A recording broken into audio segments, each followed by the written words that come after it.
unlawful orders is just like telling someone to commit a crime. Okay. It's no different. What is there? It's no different. So you will be prosecuted, and for them, for those congressmen to now have to deal with death threats as a result of this is absolutely absurd. This is an attempted, it's an attempt to be an authoritarian. It's fascism right in front of your face. This is what a dictatorship looks like, and he keeps crossing this line over and over and over again.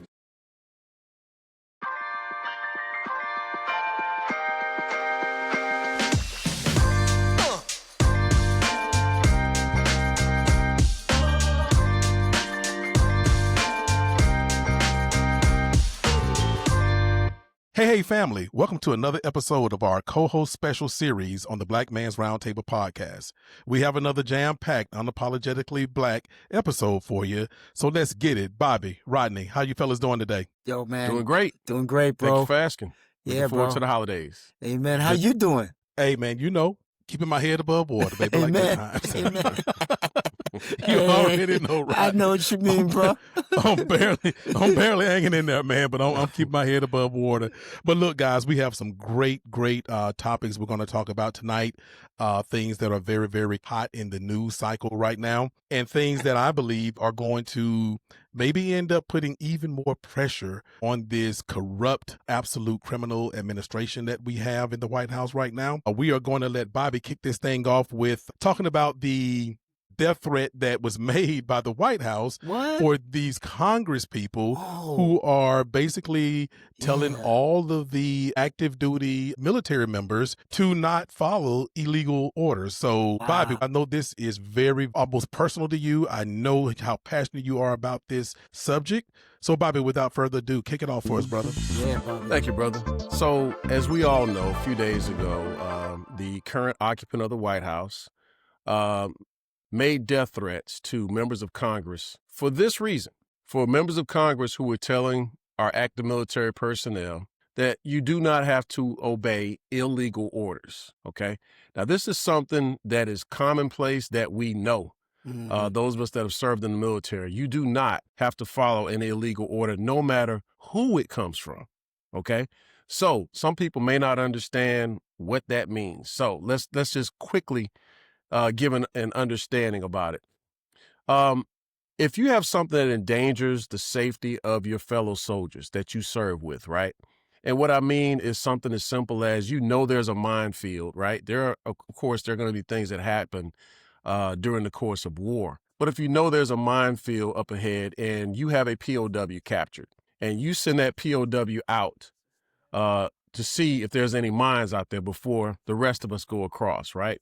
That POW is entitled to the same rights that you have as a soldier. So if you get 3 meals a day, that POW gets 3 meals a day. All right. If you're in shelter, that POW gets shelter.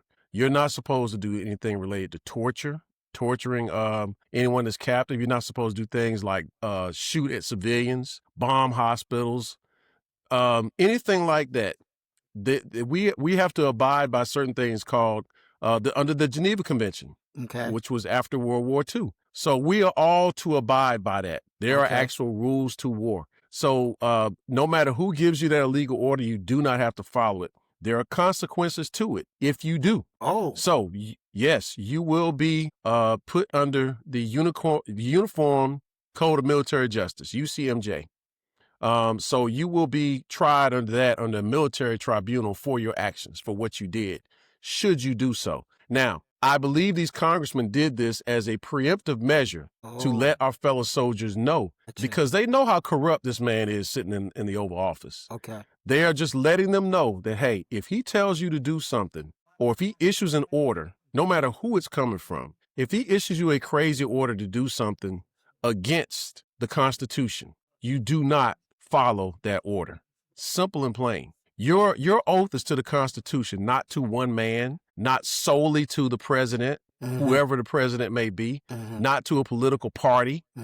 Your oath is sworn to the Constitution to protect and defend the Constitution against all enemies, foreign and domestic. That line has been blurred because of this clown we got sitting here running this country. And so I believe that was preemptive to let everybody know, if you even think about doing something like this, you will be prosecuted. You will be charged under UCMJ. So they're letting them know, it's a reminder to let them know that if you are thinking about doing anything that this corrupt man in the Oval Office tells you to do, or if it comes from anyone else, Right. you do not follow that order.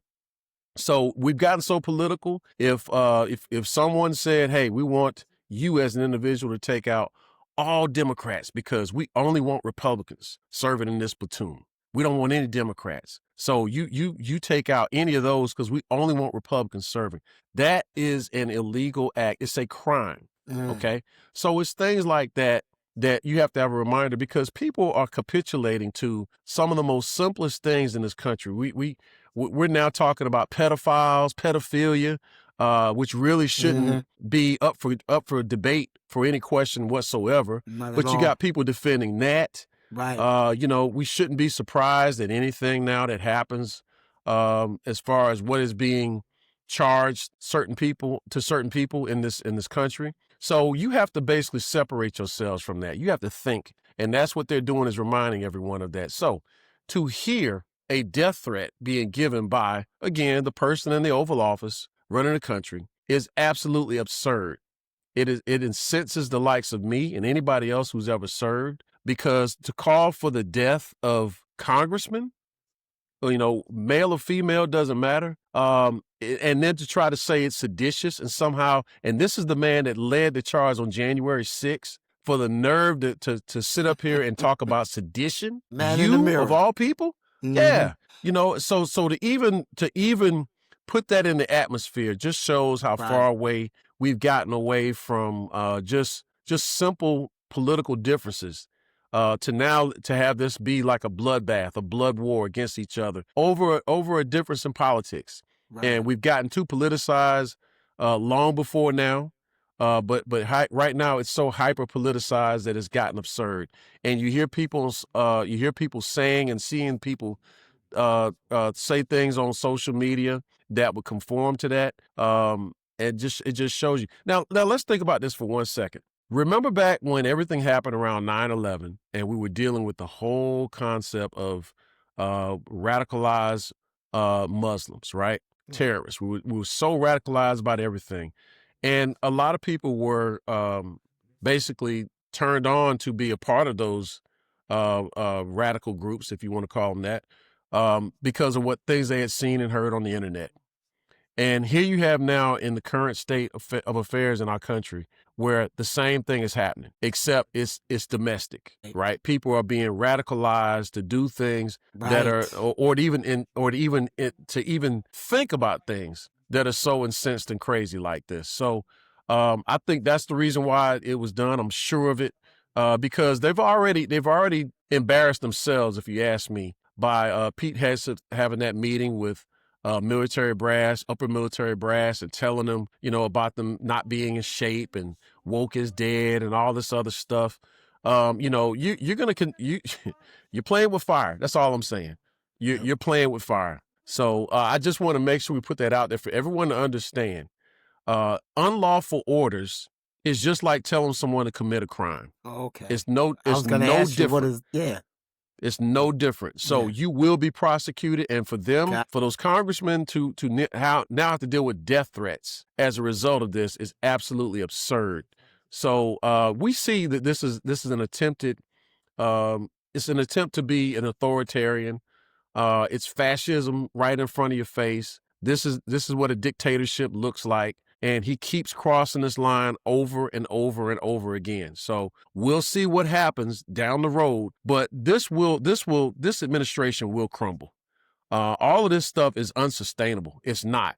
They're under this fantasy mindset that it will. It will not, because it's already falling apart right now in year one. But the cracks will get larger and larger because this will not stand. Wow. Bobby, do you remember the gentleman? I fail to remember his name, but he was the commander of the Latin American forces overseeing the ocean off the Caribbean and South America, Mhm. and he Yes, stepped you down. talking about the brother? You talking about the brother? Yes. Yes. The black The guy, admiral. the black Yes. four-star Yes. admiral. Yeah, Yes. yeah. His name escaped me right now, but yeah. Yeah, he's one of Right. your fraternity brothers, bro. I Rodney. know. I just can't Yep, think of his yep, name he at is. the moment.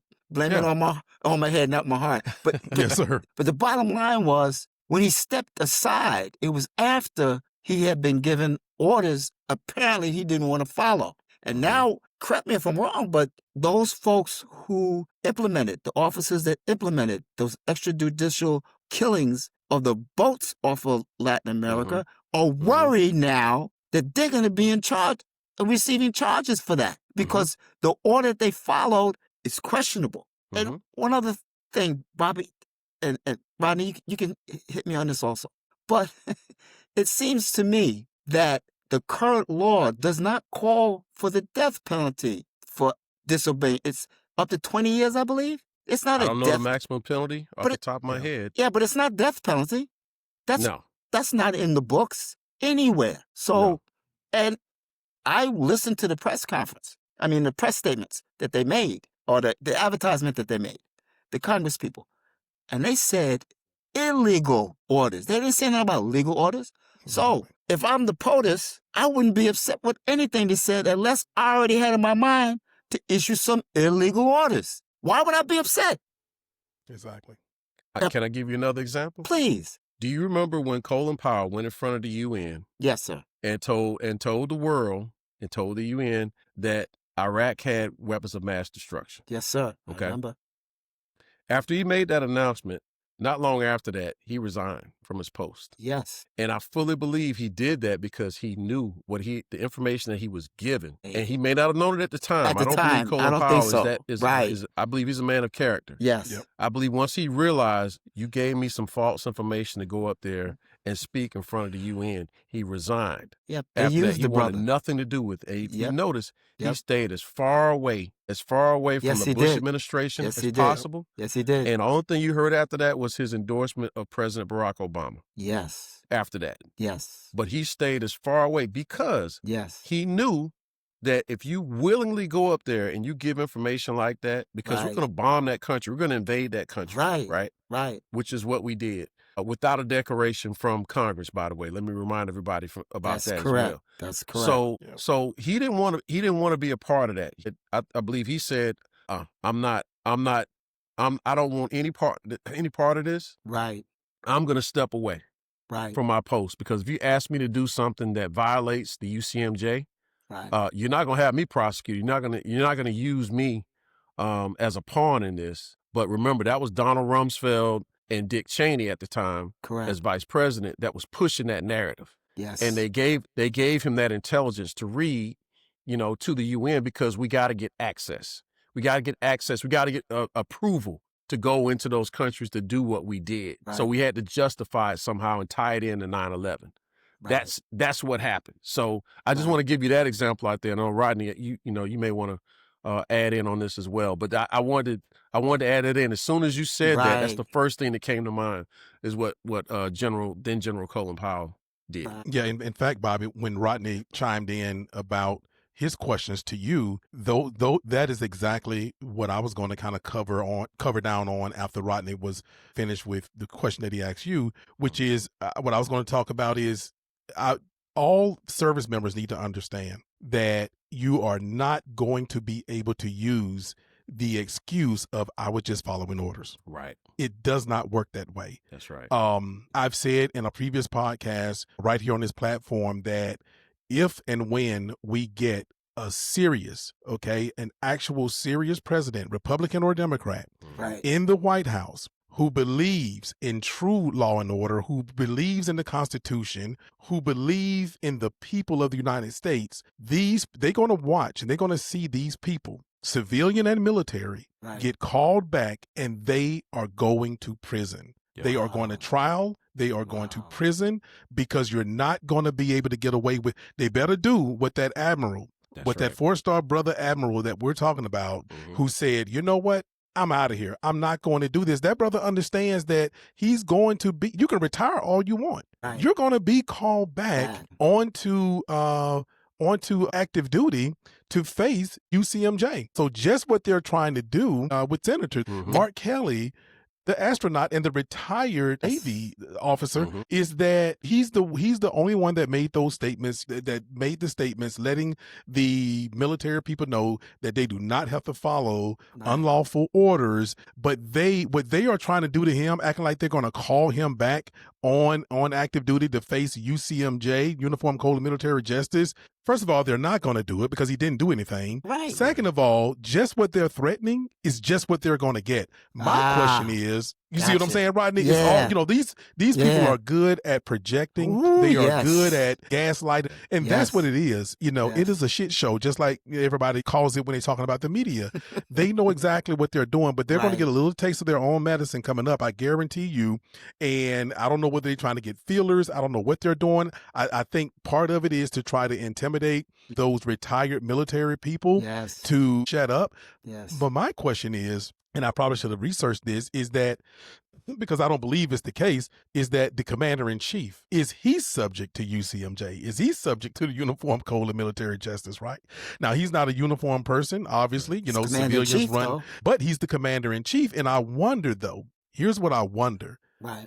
And if he try to do what they want to do, which is put this country into martial law, where basically the normal judiciary that we have go out of the window, goes out of the window, and military tribunals and those kind of things take over, then I wonder, then would he be subject to the Uniform Code of Military Justice under a martial law situation? I just wish some kind of way, maybe it needs to be done. I'm not a Uniform Code of Military Justice expert, but I just think if you're going to carry the title of Commander-in-Chief, then you should be subject to that code. And maybe he is, maybe he's not, but maybe someone will chime in on our remarks or whatever and let us know, or we'll research and come back. And the last thing I want to say, Bobby and Rodney, is that I think that the Admiral was very smart in doing what he did. Not only did he step down, but he put in his retirement papers. He put his retirement papers in. And so this is a very admirable admiral. He's a very admirable admiral. And I wish that others would follow his lead, even though somebody say, well, we need some admirable people in there to stay. But do we? I don't know. I don't know. That's something that needs to be really talked about amongst historians and military experts and those kinds of people. But I also admire, I believe the Coast Guard is doing, and that is, like I've said on previous podcasts, I think a couple of them now, is that he has the Navy doing what the Coast Guard would usually do with drug trafficking and all of this stuff. Thank you. But like I've said on the previous, and I made a mistake, I said that the Coast Guard falls under the Department of Transportation. It used to a while back. I'm telling my age, how long I was in the military, but it falls under the Department of Homeland Security. Didn't exist. Didn't exist. That's so right. once the Department of Transportation, I'm like, oh man, I'm an old head. I got that in my head. But I think the reason maybe that has something to do with why the Navy is doing Coast Guard work is because he's the commander-in-chief.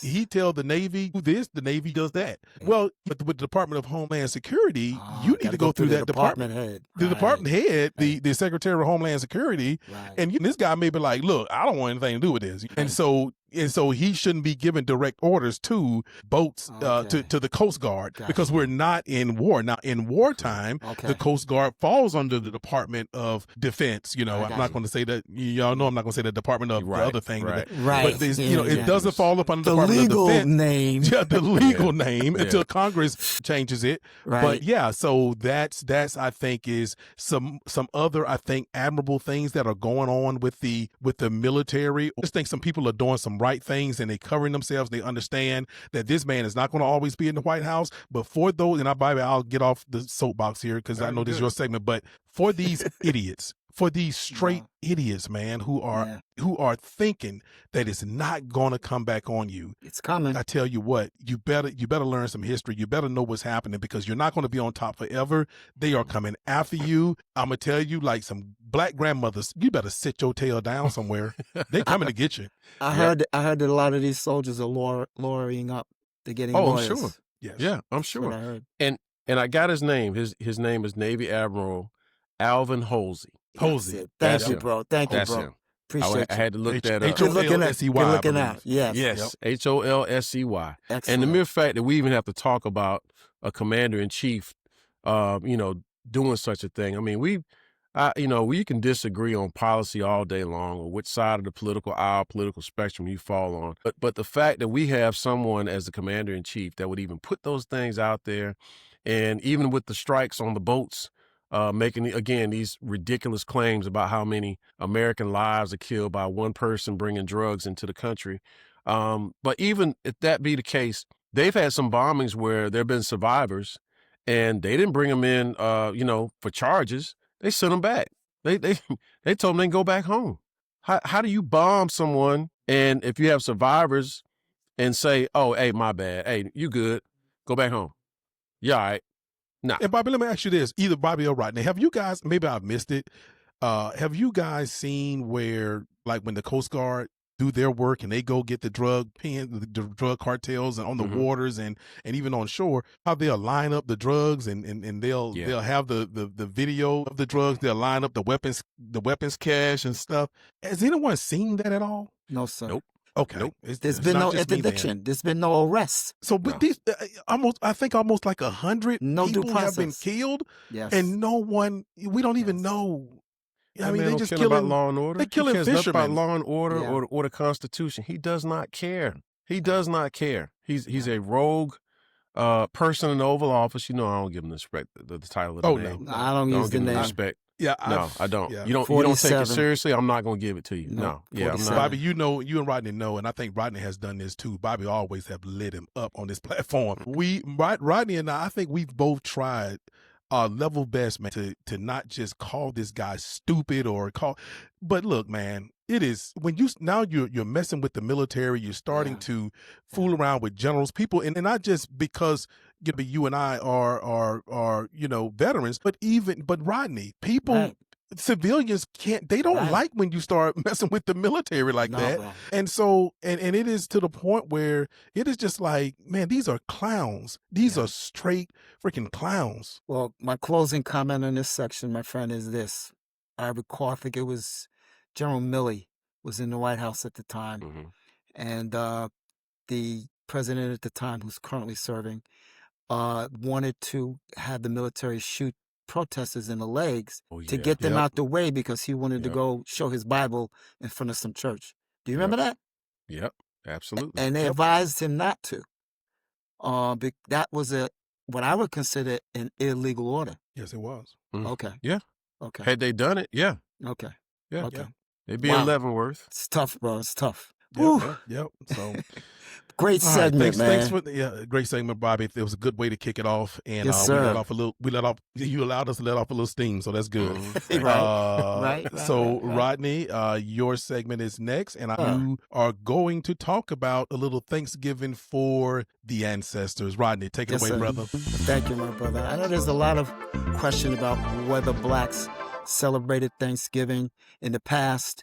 And if they do now, what does it mean to them versus what it means to the majority community? So I'm going to talk a little bit about that. I'm going to have an announcement about the Fulton County Reparations Task Force Yes, sir. Study on Harm update. And I want to start with a comment from an author unknown, but he's a white supremacist. The picture I seen, I don't know if that's really the guy or they just put his face on these quotes, but this sets the stage for what we have been talking about since I've been on this platform in terms of how we are viewed by white supremacists and how we've been dealt with down through time. Quote, our greatest power over blacks is that we control everything they believe. We control their education, their news media, their entertainment, all their statistics, and even their image of themselves. This therefore allows us to inundate blacks with disinformation, designed to instill the myth of white superiority and black self-hatred into their minds. It's a psychological warfare program used for protecting our white dominance. Interesting. This is the country that we're going into a Thanksgiving period to give thanks. Well, I wanted to set the stage so we were all on the same page. We talk about this white supremacy issue on this platform and on a Black Man's Roundtable because we are not afraid of the truth. So with that context is one of the reasons why, and I have to say it was a young man, younger than me anyway, Marcus Coleman, an activist in our community, saving our sons. Was very active in trying to get the Fulton County Board of Commissioners to introduce a resolution to create this task force. Yes, someone introduced it. Yes, someone had to approve it on the commission. But I have to give Marcus Coleman the credit for the drive, the vision, and the creation of this task force. I wanted to express that publicly to our audience so they know what this is about, the foundation. Now, he's not an ancestor. He's well alive. but he's a hero in my mind. So Fulton County extends the reparations task force for 2 years. The task force had recommended 12 months. Marvin Arrington Jr., the county commissioner from Southwest Atlanta and South Fulton area, introduced a resolution to extend it for 24 months or 2 years. The report was approved by the task force to be submitted. It's a 650-page harm report. And if you look at the Board of Commissioners meeting last Wednesday, if you go to section resolution 0864, you'll see the presentation that was given and the questions and answers from the Board of Commissioners. I just want to thank the chair lady, Ms. Karshik Sims Alvarado, and the rest of the team for the hard work that went in, and the researchers that were part of the grant that was given, and the Atlanta University Consortium that was the fiscal agent and managed the money because it took some time. That's the only way we could actually spend the money. So I wanted to give some credit and thanks to those folks. The report will be available publicly in middle of December. It's gone to the printer once the Board of Commissioners approved acceptance of it. It's being formatted. It's going to go to print, and then it'll be available on a PDF basis, probably on the website.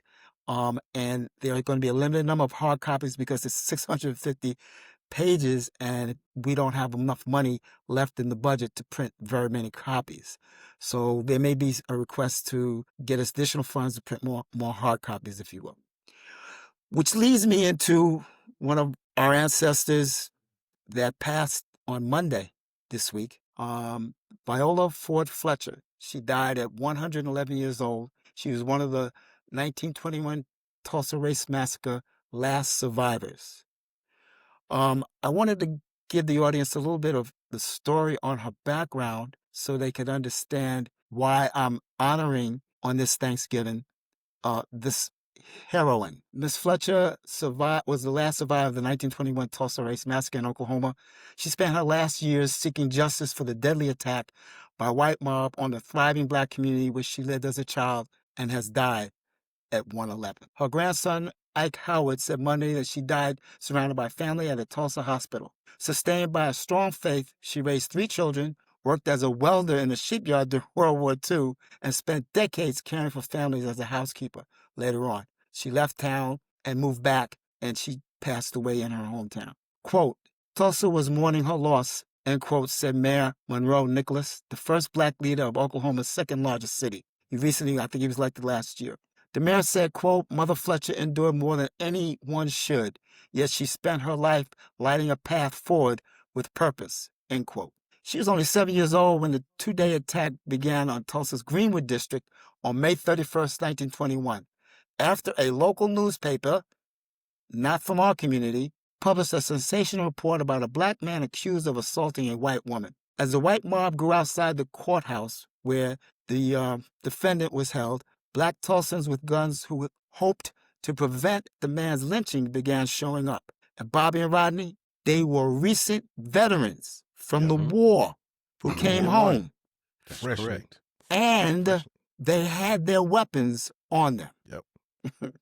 Okay? White residents responded with an overwhelming force. Hundreds of people were killed and homes were burned and looted, leaving over 30 city blocks decimated in the prosperous community known as Black Wall Street or Little Africa. Quote, I can never forget the charred remains of our once thriving community, the smoke blowing in the air, and the terror-stricken face on my neighbors, end quote, she wrote in her 2023 memoir called Don't Let Them Bury My Story. As her family left town in a horse-drawn buggy, her eyes burned from the smoke and ash, she wrote in her book. She described seeing piles of bodies in the street and watching as a white man shot a black man in the head, then fired towards her family.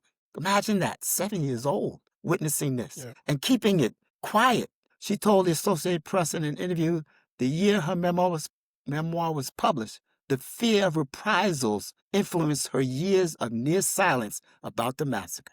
That's why people didn't talk about it. That's My right. dad talked about it because we were living in Brooklyn at the time. You know, he wasn't worried about somebody coming from Tulsa to get him.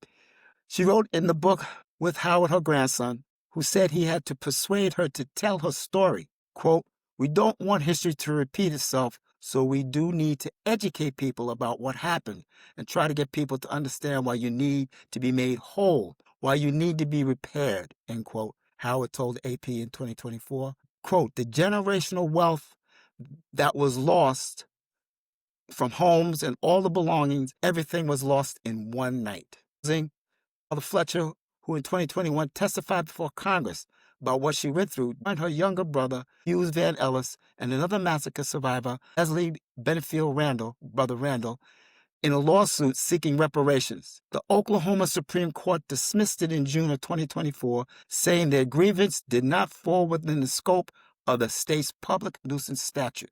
Now, I'm a member of the Justice for Greenwood Foundation, and Demarius Solomon Simmons was the attorney on this, and he's a descendant. And this was the law that he could do it under, and it did fall under that law. Trust me, they had a lot of lawyers, $100,000 donated time to bring this case, knowing that it did come under that law. However, that's what happened when you control the courts. Justice Department review in the last year of the Biden-Harris administration launched under the Emmett Till Unsolved Civil Rights Crime Act and released in January 2024 before he left office, outlined the massacre's scope and impact. It concluded that federal prosecution may have been possible a century ago, but there was no longer an avenue to bring a criminal case. Howard said the reaction of his grandmother got what he started speaking out. When she started speaking out was therapeutic for her. And I know you've been dealing with different issues about mental health, Rodney. I thought that was an astounding statement for him to make. Right. Because she had kept it so inside of her, quiet, although 111 years old. So when she was in her hundreds, she felt the ability now to speak out and write a book. It's amazing. I can imagine the pain that she had to go through during those years. So I'm honoring Sister Fletcher for this Thanksgiving as we thank our ancestors for what they've endured for us to get to this point. To understand that the propaganda that has been perpetrated on us as a people has been consistent and thorough to our demise. Not just in terms of generating wealth, but having wealth of the mind. That's more important than any dollars or gold or silver that you could have, to have control of your mind so that you can't progress. That's a scary thought, gentlemen. That's a scary thought. If there ever needs to be reparations and repair, then we need to look into that as a policy that needs to be instituted for repair for our people that are descendants of chattel slavery in this country. And absolutely, Rodney. Before go ahead, you go please, on, I just want to jump in real quick. I was going to ask you, and do you have any? Yeah. I was just going to jump in on two quick things that you kind of brought out when you talked about the mental anguish that this 111-year-old ancestor now went through and had to be quiet for over 100 years. And so the reason I wanted to kind of jump in here real quick is because you know, people want to believe that when you think PTSD, post-traumatic stress, I don't like to say disorder, I'd rather say syndrome or something, but anyway, PTSD, they think they want to associate it with the military.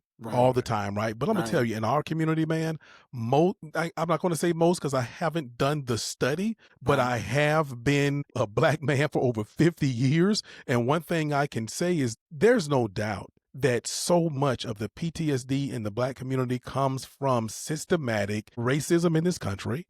It comes from institutional racism, and it comes from white terrorism. And this is what is happening. I just wanted to put that in there. And the other thing, Rodney, when you said what she did during the war, worked on the she worked on the shipyard, right? Yeah, I mean, worked as a welder. I'm sure it was on the shipyard and a sheet metal worker, right? Yeah.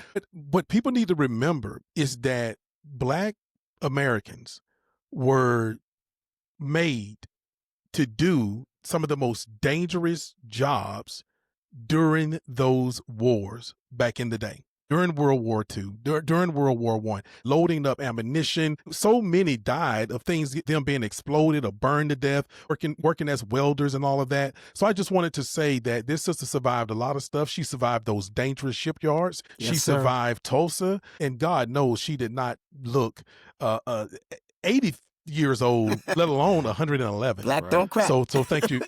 Exactly. So thank you for that, right? Especially when this woman has survived a lot of stuff. Yes, sir. Yes, sir. Bobby. Yes, I just want to piggyback on the story about Black Wall Street. I had the opportunity early this year to read a book called The Burning.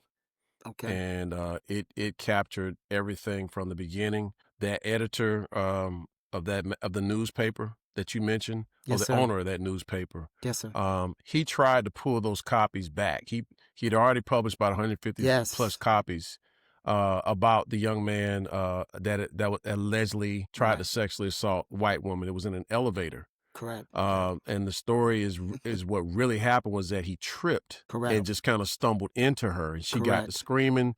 When they got to the bottom of the elevator, he just ran. He ran home. Yeah, because he knew what was coming. He knew what was coming, and he told his adoptive mother what had happened, and she said, you better turn yourself in. Prior to him being arrested, a year before that, there was a white male who had shot and killed, I believe he was a taxi driver. He was known in the community. He was killed. There's a white mob that went down there and got him out of jail, and they took him to a spot where they beat and hung him, right? So the reaction from the black community at the time, when the young man was in jail and you had that mob going down there again, they responded to that by saying, hey, we're not going to let them do the same thing. That they did to the other prisoner. Yes, sir. And the sheriff had actually said, don't try it because we've already got, and he was saying this to the white mob, we've got security on every floor. He's safe in jail. He will not be pulled out. So when the black men, the people from Black Wall Street came over there, they got assurances from the sheriff that nothing would happen to him. But they had already showed up, like you said, as a show of force with their own weapons, nice cars. And so that white mob reacted to, after they left, like, we just got punked. We just got punked. Who they think they are? So they went and raided the hardware stores, got all this ammunition. They somehow got a connection with the Tulsa National Guard about their revenge, about their attack, right? Because everything happened with a siren in the middle of the night, and that's when the attack started.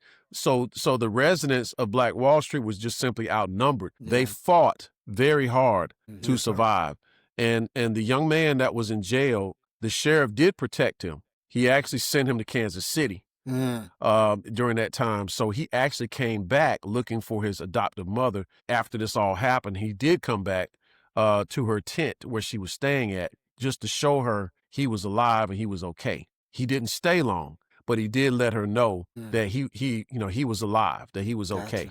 Gotcha. Even though her conditions were absolutely terrible. But that book is very informative. And when you were saying, I was just listening to you tell the story, and it's like, that's absolutely correct. But a lot of people don't know that story about Black Wall Street, or how we fought, how much we did fight until the very end, until you're outnumbered. That's and either you survive or you leave, or they had a spot near the baseball field where they were basically held prisoner there. That's right. Under guards. But it was that story of, again, the book is called The Burning. Right. And it is about what the events that occurred, and you learn about different characters different people who lived during that time, and those who survived it during that time of the Tulsa Race Massacre. Don't call it a riot. I was told that. I actually went to Tulsa, to Greenwood, purposely because I wanted to see with my own eyes how it it looks today. Yeah, bro. And I actually was there and got a chance to meet someone whose grandfather owned a theater there. Gotcha. And he told us the story. He said, make sure you say it's a massacre, not a riot. Riot is a term they use to get out of trying to pay for reparations. There you exactly. go. There and you used it correctly, Rodney. So thank you. yeah, I just wanted to point that out. And that is an example when people push for reparations to understand, like, if there's anybody who deserved reparations, it was them. It was the survivors of the Tulsa Race Massacre. Yeah. So of Black Wall Street. And you know, for her to live 111 years old, and her brother just passed like 2 years ago. That's correct. 111 years old. Think about that. Incredible. So yeah, Thank you for bringing that up, Rodney. Appreciate you. And just for full disclosure, I'm a third-generation descendant of the Tulsa Race Massacre. Yes, sir. On closing on Thanksgiving, I just had a couple of comments to make because I think it's important that the folks understand who are watching us. Yes. How we as African Americans, the descendants of slavery, see Thanksgiving.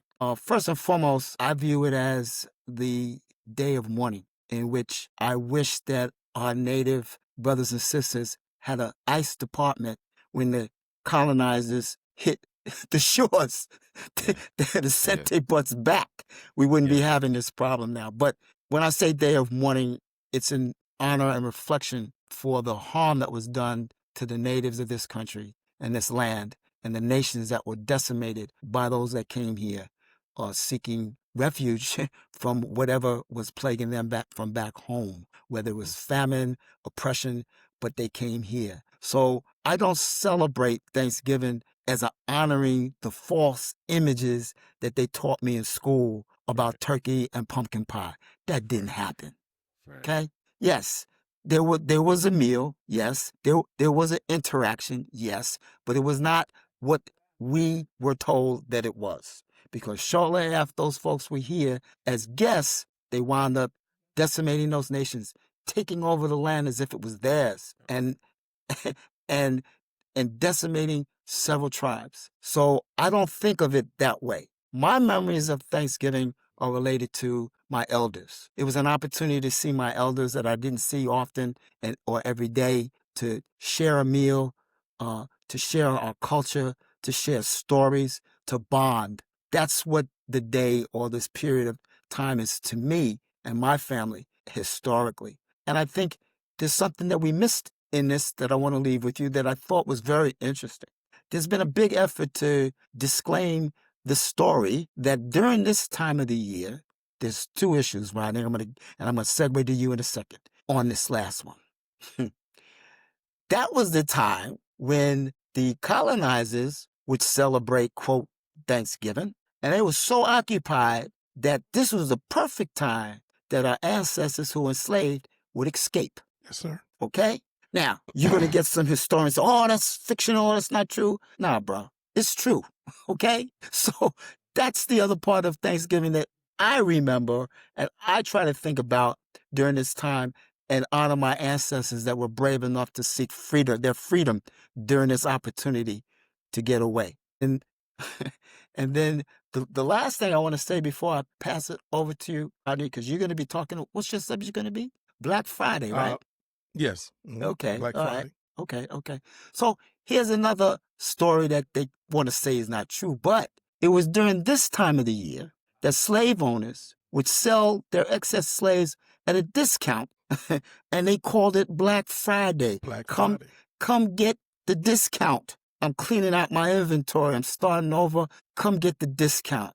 Y'all, she's pretty good. She good in the kitchen. She good with the breastfeeding the babies. This one's great in the field. 20% off. So that's what I think about when I think about, quote, Thanksgiving and my people, and I think about Black Friday, Rodney. I'm tossing it on to you, bro. Deep, Rodney. Thank you for that segue into my topic. But before I start my topic, just on what you and Bobby talked about, I just want for this audience to know and understand that our ancestors were never these docile people that they portray in the movies, that they portray on the silver screen, on the small screen, in books. We were never these docile people. They know it. They teaching their kids that stuff, that we were these docile people, and that's why their kids are getting in these situations where they FAFOing out here, because you believe your parents and your grandparents if you want to, okay? But I tell you what, that folding chair is going to hurt because we were never these docile people. We were never. And I need for our young people to understand that, is that we fought. We fought at every single opportunity. We tried to escape the nastiness of chattel slavery. Yes, sir. We were never docile. No, sir. We poisoned those people. You know, Yes, we sir. understood what the earth how the earth could heal, but also how the earth could kill. Yes, sir. You know, if you are that person that falls into that. So I just want to reiterate, because what both you brothers talked about, I just want to reiterate that we were never docile, guys. We were never. Don't ever believe it. No matter what they put on TV, we fought. We tried to escape to the bitter end. And I tell you what, the same exact thing will happen today. If you think that we're going to sit down and take it, try it. That's all I can say is try it. That's right. We are at that point now, Rodney and Bobby, where this platform has grown. And you guys have done an excellent job growing this platform with me. And right now, it is like straight up, try it. F around and find out. We're not those people. And I'm telling you, young people, young non-melanated people, you better stop believing your parents. You better stop believing your grandparents. You better stop. You're going to get hurt. You're going to get hurt. FAFO. Yes, sir. All right, gentlemen. So, yeah, I'm going to talk about this Black Friday, more of a Black Friday rebellion. Rodney, I'm so glad that you, like I said, when we have these co-host specials, this thing always just come together. People may think we practice it, but we don't.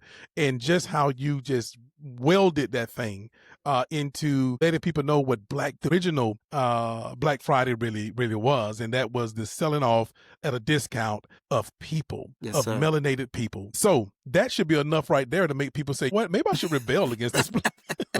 So Rodney, you probably already said enough to where I shouldn't have to convince anyone. Just now that you know what it is, you should be like, you know what, I'm keeping my money. But anyway, yeah, Black Friday rebellion. I'm going to read a little bit here. Sure. Let's see here. Yep. And this comes from this little piece I'm reading comes from the website Life Hacker. It says, this post-Thanksgiving weekend, a growing number of Americans have pledged that they won't be camping outside stores or refreshing their browsers for deals. Instead, they're participating in coordinated boycotts that aim to turn one of the biggest shopping events of the year into a statement about economic power, inequality, and corporate influence in American life. What are the Black Friday boycotts? There's a bunch of them, but there are two kind of big ones that are going on. And I want to say, before I've continued to read this, is that I've urged for our people to stay out of the streets if they don't need to be there, if they don't feel a willingness to be there, if they don't feel a spirit to be there, then follow your gut and stay out of these streets. Our people have been in these streets long enough, over decades, over centuries.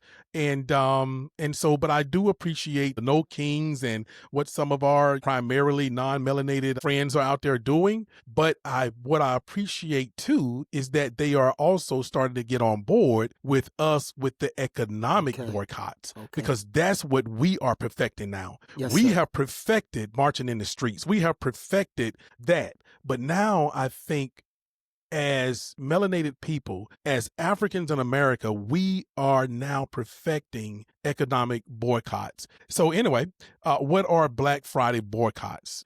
Two major boycott campaigns are underway during the 2025 holiday shopping season. The first, called Mass Blackout, is a coalition effort involving grassroots groups, including Blackout the System, the People's Sick Day, American Opposition, Money Out of Politics Movement, and the Progressive Network, running from November 25th through December 2nd This week-long economic protest asked Americans to stop shopping at major retailers, halt their streaming service subscriptions, avoid non-essential travel, and even refrain from working if possible. No spending, no work, no surrender. The system isn't broken. It's working exactly as designed. Exactly. For the wealthy. There you go. Yes, sir. For the wealthy. Y'all know we talk about the white guy at the top getting everything. This isn't about hurting small business or communities, but targeting major corporations that profit from injustice and crush worker power. Basically, how about corporate welfare? They didn't put that in there, but that's me just saying that. No, I hear you. Yes, sir. The second absolutely. campaign, Rodney and Bobby, the second campaign is called We Ain't Buying It. It's spearheaded by organizations like Black Voters Matter, Indivisible, and Until Freedom. This effort specifically targets major retailers, including Amazon, Target, the Home Depot, during the crucial Black Friday through Cyber Monday period. Both campaigns share similar goals: to demonstrate that everyday consumers and workers hold real economic power, and to protest what organizers see as a political and economic system that serves billionaires and corporations rather than ordinary Americans. Now, why the Black Friday boycotts are happening? The timing of these campaigns is no accident. The 5-day period from Thanksgiving through Cyber Monday, also known as Cyber 5, accounts for approximately 17% of all holiday season sales. Yes, sir. It's when retailers are most vulnerable to consumer action and when consumers have the potential to make the biggest impact. The movements are responding to what they see as an increasingly divided economy, one in which the gap between the richest and poorest Americans continues to widen. This isn't about left versus right. This is about people versus power. The goal is a collective refusal to participate in a system where special interests and billionaires shape policy, while working people are exploited and democratic norms are eroded. And I just want to say this from Latasha Brown. We know her. She's our Georgia queen, and she's the co-founder of Black Voters Matter Fund. Said on CNN that the effort isn't a mere boycott, but a consumer action. We're sending a message to companies that when they align with policies that harm us, we will not support them. Okay, that's what she said. Excellent. In other words, don't let the word boycott make you think this is solely an economic movement. It's a political and personal one too. Exactly. Okay. And I'm just going to say, I'm going to get ready to close this out, but I want to say this part, I want to skip to this part where it says, if you're interested in participating, here's what organizers suggest you do. Okay. Avoid major corporations, reduce digital consumption, consider a working strike, and stop impulse shopping. The bottom line, here's the bottom line, gentlemen. Whether or not these boycotts significantly impact retail sales remains to be seen. Economists note that short-term boycotts often face challenges because consumers simply shift their spending to other times. Right. However, organizers argue that the act of participation itself matters. It demonstrates economic consciousness and solidarity that can build into long-term collective action. What is already clear is that these moments reflect growing frustration with economic inequality and corporate power. They're attempting to transform Black Friday from a celebration of consumerism into a moment of collective reckoning about who holds the power in the American economy. And it finishes up, but that's enough really for me, because at the end of the day, we know one of the most effective boycotts that we have ever seen in America, at least in modern times, was the Montgomery bus boycott. And what we have to do and what we have to understand, Rodney and Bobby, is that, yes, like they said, people have just like America now have a short-term memory of Yes. anything that Yes. politicians do. Right. We also don't have we don't seem to have the stamina that we used to have Right. in order to really make these boycotts something special, to make them movements instead of Right. moments. And you Right. guys know I talk about a lot on here, just like the Black Eagle, Joe Madison used to talk about a lot. The difference between a moment and a movement is that a movement, you have to sacrifice something. That's a correct. moment, you pump your fist and you go back inside and play Right. PlayStation. But Yeah. I just want for our people to understand and know Yeah. that we need to sustain these things. Yes, it's going to wake some people up, especially this time of year when Right. you start to hit them up, when you start to leave them alone, Right. and not buy their stuff, from Thanksgiving all the way to New Year's Day. Yes. And, and then we have a whole holiday that we call Kwanzaa, where we're Yes. supposed to be making gifts. We're supposed to be buying anything anyway. So let's just practice the principles of Kwanzaa all year long. If we can just do that also, if we can just practice those 7 principles all year long,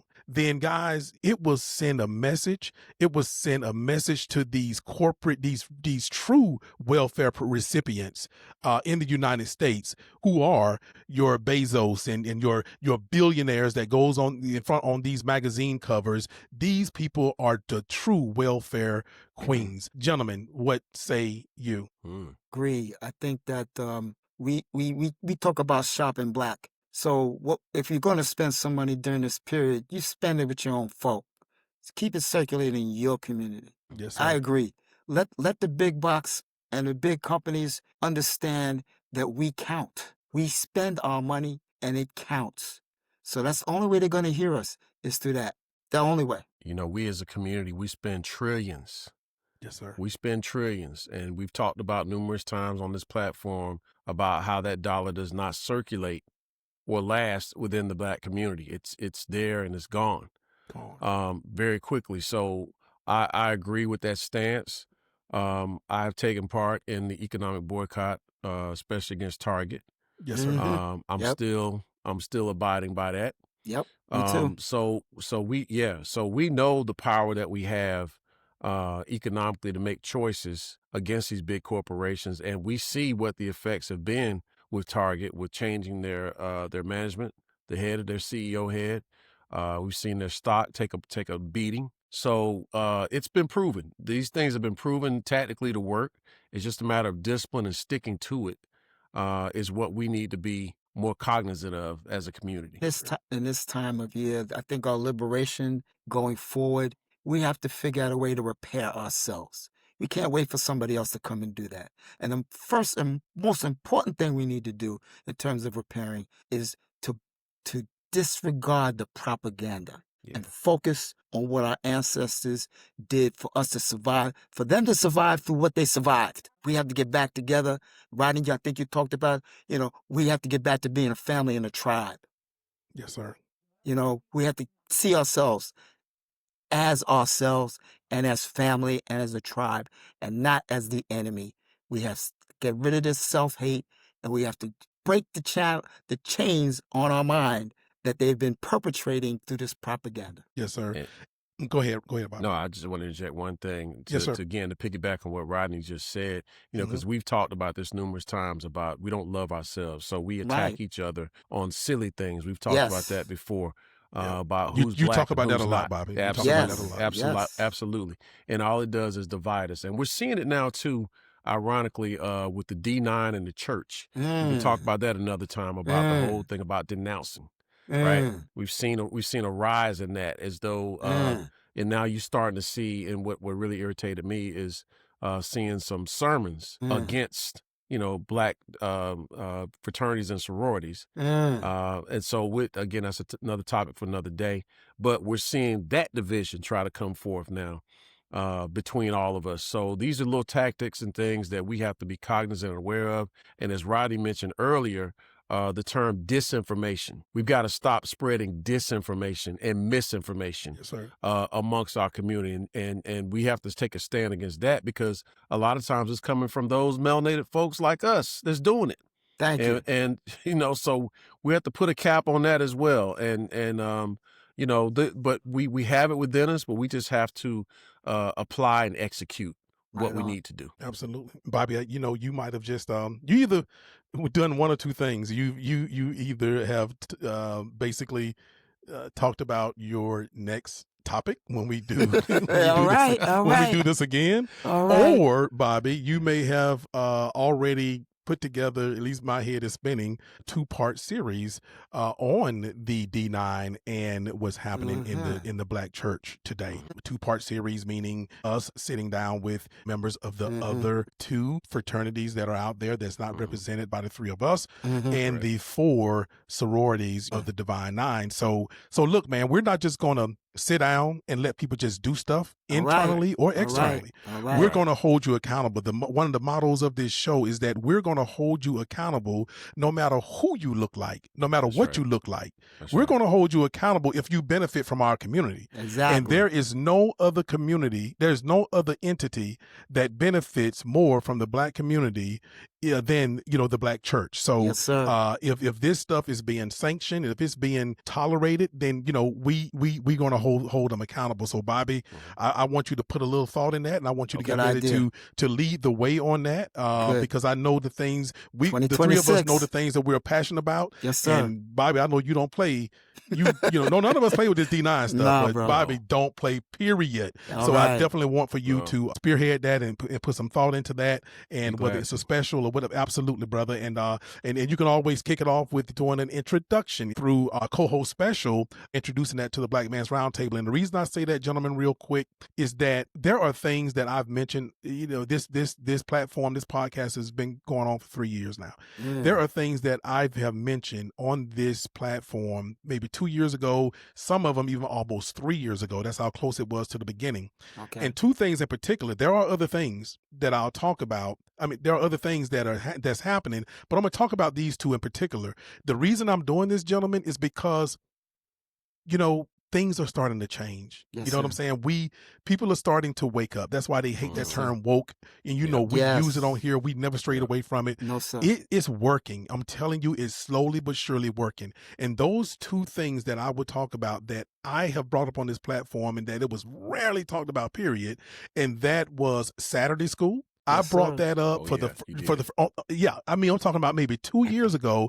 I've been talking about Saturday school, getting back to Saturday school. And gentlemen, I'm starting to see Saturday school mentioned a lot. Good. As the things that I read, the things that you're not going to see it on mainstream media. Nothing is there but propaganda and trash. But I'm telling you, I'm starting to see Saturday school everywhere. Now, I'm not saying this stuff is because of me. I'm just saying that we're waking up. And the platforms, these podcasts are being effective, because these podcasts are where so much of the truth is lies. But also the Saturday school, but also, gentlemen, I'm starting to hear this more too, and that is the talk of Black people Black women going back to using midwives and doulas. Okay? Yeah. Versus exactly. You're starting to hear midwife and doula come up a lot. There are certification programs that are owned by Black women who are certified by the state to be, doulas and midwives. We cannot continue to talk about the birth rate and how our women and our babies are dying utilizing obstetricians. And it's like, what? Let's go back. Sometimes it's better, guys, to go back to the old, Saturday school, midwives, doulas. I'm telling you, if those things right there become very prominent, guys, I'm telling you, we are winning. We are back on top, and some people are about to get shown enough scared. So, but anyway, gentlemen, if you guys have any closing statements that you want to make, great topics. They always tend to intertwine with each other. And these are the podcasts that I look forward to the most. I love our wonderful guests. Don't get me wrong, they are great, but just chopping it up with you 2 guys on these co-host specials, man, we get to burn a little energy, get a few things off our chest, and not have to worry so much about the quorum of having a guest on, because we want to be on our best behavior. Right. And but anyway, gentlemen, anything you guys would like to close out with for the holidays, and I will close out after you guys are finished. Go ahead, Bobby. Hey, I just want to wish everyone happy holidays. Enjoy this time with your family. Don't take anything for granted. And just want to pray for everyone who may know someone that is dealing with a health issue, someone who's lost someone around these time of years, or someone who was lost before now, and you're constantly thinking about them during this time of year. So nothing but peace and blessings wish upon everyone, and look forward. I definitely look forward to these podcasts we do together. So Yes, I'll sir. leave it at that. They do energize me when we come out here. So I'll yield to Brother Littles Yes, sir. and hear what he has to say. But again, just want to wish everyone a blessed Thanksgiving holiday and beyond. Well, I appreciate that. And just a thought in closing on this whole holiday thing. Some of our communities celebrate Umoja Karuma, a holiday that occurs in November and is designed to instill Black values and heritage through prayer, readings, and feasting. So I'll be celebrating Umoja Karumo this year. Yes, sir. Yes, sir. Amen. Just so people understand, because it sounds like they're not going to see us no more this year. I just want to let them know that yes, we will next week. We will do the local lookout with Rodney and Bobby. So we'll do that next week, and we will also do the roundup with Rodney and Rodney the week following that. Not sure whether we are going to do a third week or not. We could have something very special. We could not. I don't know. We will see. But either way, you will see these gentlemen again before the holiday season goes all the way through. But other than that, just people, be safe. Thank the ones that you have. Don't forget our ancestors. Celebrate them. Celebrate yourself. Don't get caught up into this economic juggernaut that is going on with America. Break away from the news. Try to stay away from mainstream media as much as you possibly can. It is absolutely nothing but hardly anything but garbage. These things are directed behind the scenes by people who do not look like us. When I watch them, I tend to kind of watch them with the split screen. I have it to where you can watch 4 or 5 channels at the same time. Yeah. And I just look at the way this thing is orchestrated, this so-called mainstream media, ABC, CBS, NBC, and of course, MS Now and the propaganda of CNN, MS Now, and all that used to be MSNBC. So take a break from this stuff during the holidays, and however you celebrate, but just take a break.